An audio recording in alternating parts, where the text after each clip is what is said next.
Radio city पर अब सुनिए तेरे मेरे बीच में, तेरे मेरे बीच में अभिषेक और कनुप्रिया के साथ। हिंदी के एक लेखक हैं दिव्य प्रकाश दुबे।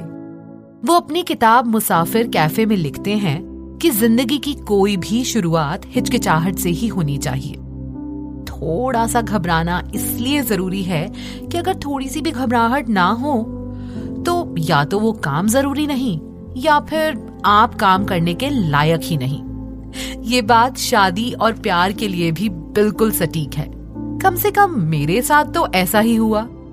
अरेंज्ड मैरिज में आप एक दूसरे को समझ पाएं, कोई केमिस्ट्री फील कर पाएं, उससे पहले तो शादी हो जाती है और हनीमून की तैयारी। मैं और यश शादी से पहले करीब 3-4 बार ही मिले होंगे, वो भी कभी उसकी बहन कभी मेरी बहन के साथ। सच कहूं तो बहुत घबराहट थी शादी के दिन। सोचकर जान सूख रही थी कि यश कैसे हैं, उनकी फैमिली कैसी होगी, उनका घर, अगर मुझे उनका घर ही पसंद नहीं आया तो। सोच रही थी क्या यश के मन में भी ऐसे ही ख्याल आ रहे होंगे।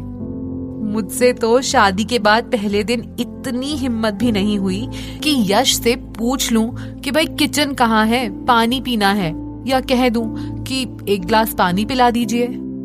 लेकिन पता है, मेरे कहे बिना ही जाने कैसे उन्हें मेरे अनकंफर्टेबल होने का एहसास हो गया। खुद ही मेरे लिए पानी और स्नैक्स ले आए। ये कोई बड़ी बात नहीं थी, लेकिन फिर भी उस मोमेंट में जो सुकून महसूस हुआ ना, वो एकदम अलग था। मुझे लगा इस आदमी के साथ मैं सेफ हूं, और ये सिर्फ शुरुआत थी। यश के बिना कुछ कहे अपनापन जताने की आदत की, उनका प्यार जताने के इस बड़े ही सिंपल से तरीके की। आज हमारी शादी की 1st मंथ एनिवर्सरी है। ऐसा लगता है जैसे मुझे होने लगा है इश्क वाला लव। पर सुनिए ना यश, मुझे आपसे वो 3 स्पेशल वर्ड सुनने हैं। आपके साथ डेट पर जाना है, जैसे गर्लफ्रेंड बॉयफ्रेंड जाते हैं। आखिर मेरे बॉयफ्रेंड तो आप ही है ना। तो बताइए, क्या आपके और मेरे बीच ये जो अरेंज्ड मैरिज है, क्या ये आपके लिए भी धीरे धीरे बन रही है लव वाली मैरिज? कितना अजीब है ये। मेरे घर वालों को लगता है कि उन्होंने सक्सेसफुली अपने लाल को अरेंज मैरिज के झांसे में फांस लिया। तुम्हारे मम्मी पापा को भी लगता है कि तुम्हारी अरेंज मैरिज हो गई। वैसे तुम्हारी बहन को और तुमको भी तो ये लगता है ना? ये एक अरेंज्ड मैरिज है। जी तो चाहता है आज तुम्हें एक सीक्रेट बता दूं। तुम्हें याद है हमारी पहली मुलाकात? तुम्हें नहीं याद है? तुम्हें तो पता भी नहीं है हम पहले कब मिले थे।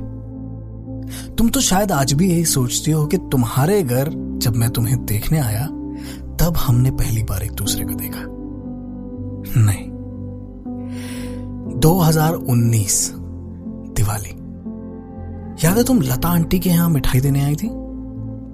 सफेद कुर्ता, हंसती हुई आंखें, आंखों में काजल, कानों में झुमके। उफ, दिवाली पर मिठाई बांटने की जल्दी में तुमने फटाफट वो लिफाफा लता आंटी को पकड़ाया और जल्दी से वहां से निकल गई। इस बीच तुमने लता आंटी के सोफे पर नए कवर को तो नोटिस किया, लेकिन उस सोफे पर बैठे पतले दुबले उस लड़के को नहीं देखा। अरे वो मैं था। अनामिका जी, हमको तो आपसे उसी दिन प्यार हो गया था, वहीं उसी वक्त। और तुमने तो मुझे नोटिस ही नहीं किया। वैसे अच्छा हुआ नहीं किया, अच्छा हुआ हम फिर मिले, बार बार मिले। और आज देखो, शादी के 1 महीने बाद भी ये जो झिझक है ना, इसने मुझे तुमसे ये कहने ही नहीं दिया जो तुम्हारी मौजूदगी नामौजूदगी में मेरी हर सांस तुमसे चिल्ला चिल्ला के कहना चाहती है कि तुमने की होगी किसी क्लर्क से, अनजान आदमी से अरेंज्ड मैरिज। भाई हम तो अपने पहले प्यार को ब्याह के लाए हैं। 100% लव मैरिज है ये। लेकिन अब ना ये जो सीक्रेट है, सोचता हूं इस सीक्रेट को ना सीक्रेट ही रहने दो, तेरे मेरे बीच में। तेरे मेरे बीच में। रेडियो सिटी पर आप सुन रहे थे तेरे मेरे बीच में, अभिषेक और कनुप्रिया के साथ।